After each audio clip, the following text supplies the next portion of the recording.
The Eagles media spoke to Howie Roseman at the NFL Combine, and Howie has a message for Eagles fans, but it's not exactly what you think. So we'll talk about what he said and what it means. Also, Nick Sirianni gives his input on the Eagles' new official play caller and the potential banning of the Tush Push. And Howie Roseman gives us a little bit of insight as to where the Eagles could be headed in the upcoming draft. We'll talk about it all. But welcome into A to Z Philly. I'm RB. Do me a favor, like this video and subscribe to the channel. Appreciate everybody getting down active in the comments and continuing to support our growth. And we started off with some official news from the NFL.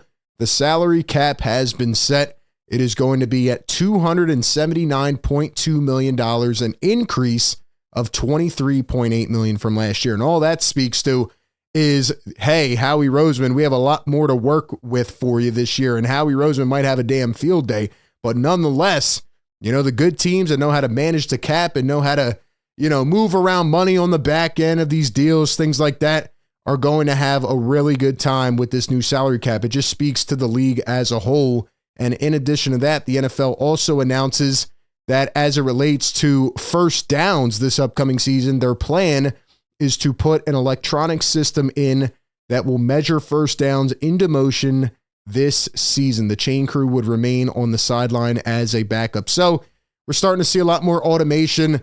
I'm not mad at this. I'd rather have something like this, that's not really, I'd say, opinionated, be factual and be correct. If the guy makes the first down, give it to him. Anyway, give me your thoughts on that down below. And also, before we jump into Howie Roseman, one guy who he could have his eye on had some big news this past night as Abdul Carter, the potential #1 pick, apparently has a stress reaction in his right foot, and the Penn State standout will need to decide whether to have surgery or not. Quote, there are mixed opinions on whether he needs surgery, and we will figure that out in the near future, says his agent, Drew Rosenhaus. So if you don't know about Abdul Carter, and here he is posting a funny meme on Twitter, but Abdul Carter grew up as a Philadelphia Eagles fan. He said he attended this past Super Bowl and wanted to, enjoy his final days as an Eagles fan, enjoy that final moment. He went to Penn State. He's from the area, but he says that his father got him a custom Eagles jersey and that his toughness and grit come from his Philly roots. So my question to you is there any way in heck that Howie Roseman could ever pull this off? Probably not, right? Even if he has a stress reaction and he doesn't go #1, it's hard to see this guy slipping past 5, 10, right? I don't think we could see it like a Nolan Smith where he drops all the way to the end of the first round. Maybe Howie Roseman could pull off his magic and trade up into the top 10 and take Abdul Carter and keep him here with the team that he's obviously rooting for and a fan of. That would be insane. This guy is a generational talent. A lot of people think that he's just trying to make his way down to get to the Philadelphia Eagles. Who knows what the Eagles are going to do with that 32nd pick, but we'll talk about that in a little bit as we need to get into what Howie Roseman said pertaining to this offseason, okay? And this is very important stuff. Howie Roseman, according to Zack asks the Eagle fan base for, quote, patience while they put together the roster this offseason. It may look different. Some of the moves that we may have to make here may not be what are necessarily on other people's minds. It's probably not going to look like maybe the conventional wisdom thinks it should look. I would just ask our fans to have patience throughout the offseason. The offseason does not stop in free agency. The offseason does not stop in the draft. And I think he's speaking to the fact that I would say, over the last year or two, he has signed guys after the draft, as we get into training camp, get near the season. So it is an extended process, but the fact that Howie Roseman came out and is asking the fans for patience definitely is interesting, right? That makes me feel like, all right, there might be a couple guys lost that you do not want to see go, right? You win a Super Bowl, you don't want to see guys leave, right? You're now attached to these players, and the Eagles have had dynasty talks now, early dynasty, so people want these guys back. But he also adds some clarity here by saying, I'm not anticipating a lot of change in jerseys at our stadium over the next year. I'm not saying that, but I think at the end of the day, to expect that it's going to look exactly like it looked when we walked off the field 3 weeks ago, that's probably not fair. And that probably leads us to thinking, okay, so who's going to go? Is it Zach Baun? Is it Mekhi Becton? Is it Darius Slay? Howie's right. You can't have the same exact team. That's why it's really tough to lose in the NFL, right? Because these guys build up a brotherhood. They build up camaraderie, and it never looks the same from year one to year two. It never looks the same in the next year, right? Guys go, you bring in new faces. That's why it takes a lot to build up and why it's surprising, even with how the Eagles season ended last year, that they were able to storm all the way back and win the way that they did. Now, there is a report per Howie Roseman himself that the Eagles are going to make a concerted effort to bring back Zack Baun. And Howie did open up as well about the fact of letting guys play the year out, not extending them during the season. That was not his mindset. He didn't want to create any distractions.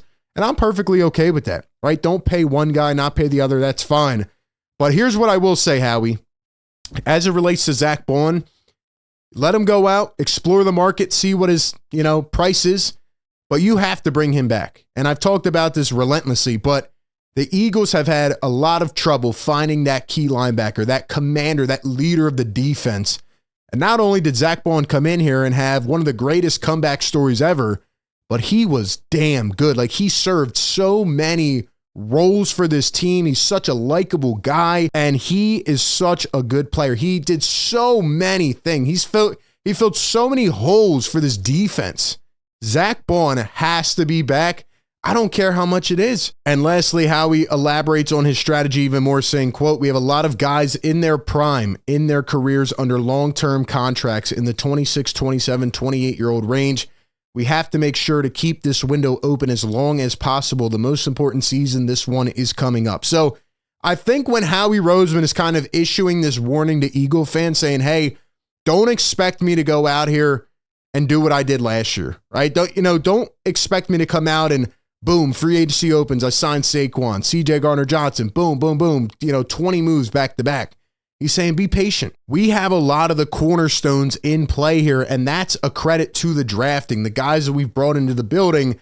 So let me work my cap magic, right? Maybe we'll pick up a couple guys after the draft, or, somebody gets cut from a training camp and we pick them up, but we're just filling those kinds of holes. Let me go out, make my couple of main moves. Don't expect me to have some flashy, crazy offseason, because everything we already need is right here in the building. And if that's at the expense of one of these good players, then it is. But I think Howie's just saying, hey, we know what we're doing. We are building that long-term plan while also having that short-term success in mind, and we're going to figure it out. So I like this. I like this messaging from Howie Roseman. And Howie kind of alluded to where the Eagles could go in this upcoming draft. He was asked about offensive and defensive linemen. He says, quote, "I have an unhealthy obsession with O&D linemen. We can never have enough." So that has been the philosophy. I think a lot of teams are probably latching onto that after seeing the level of dominance the Eagles had in the playoffs and the Super Bowl. And honestly, he's right.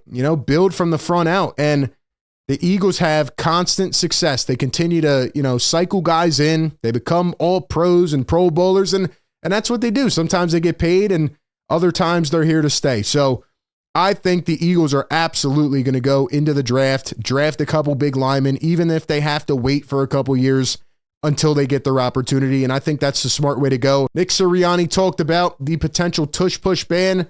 He says, "I think it's a little unfair. A.J. Brown's really good at catching the deep ball. I don't think we're going to ban it." I understand where he's coming from, but at the same time, people are arguing that it's unfair, the formation, etc. And I said on the last video, it's not like every team is doing this. It's not like everybody's successful. It's only the Eagles, and they're trying to take the Eagles off their high horse. Now, a couple of GMs have come out and said, hey, we just need to learn how to stop it, which I agree with. But the constant whining and complaining, especially from a team like the Packers, who run the play themselves and can't convert it, is just astronomically insane. But I do understand Nick Sirianni say, hey, just get better. He says, I see stuff like it's automatic. It's almost insulting. We work so hard on the play, the amount of coaching, fundamentals, how the players deal with it. I can't tell you how many times we've practiced it. We saw a team fail at it in the championship game. It is a skill our team has because of our players and the way our coaches coach it. And I agree 1,000%. The Eagles, as we were just talking about, constantly draft in the trenches and get these big offensive linemen. That's why they're able to do it. Jalen Hurts can squat 600 pounds. That's why they're able to do it. So instead of complaining about it, why don't you go out there and figure out a way to stop it? I think Nick Sirianni is on the money right there. And lastly, Nick Sirianni talked about his new offensive coordinator, Kevin Patullo, and confirms that he will be calling the offensive plays this year. Says Patullo had experience in certain situations and is confident in his ability to handle that responsibility. And he also has his guys back a little bit more, saying, I think what you guys don't see is the collaboration. One guy wears the crown of the offensive coordinator, and that guy gets all the blame, that guy gets all the credit. That's not the way football works. It's not in any sense of the fashion. Kevin's been there. I can't tell how much him and Kellen were talking throughout the game, him and Brian, him and Shane. So what he's saying is that Kevin Patullo has been working really hard, and he has a lot of input on the offense as well. So similar to what we saw in 23 after the 22 Super Bowl run, right, where Brian Johnson gets promoted, we expected Brian Johnson to do a lot better of a job because he sat under the wing of Shane Steichen, just the way that Kevin Patullo sat under the wing of Kellen Moore. But the question is, how much input will Nick Sirianni have? You know, maybe that was a big part of the downfall, is that he tried to, indulge too much in the play calling responsibilities instead of letting BJ do his job. And maybe, just maybe, he'll let Kevin Patullo do his thing. That's his right-hand man.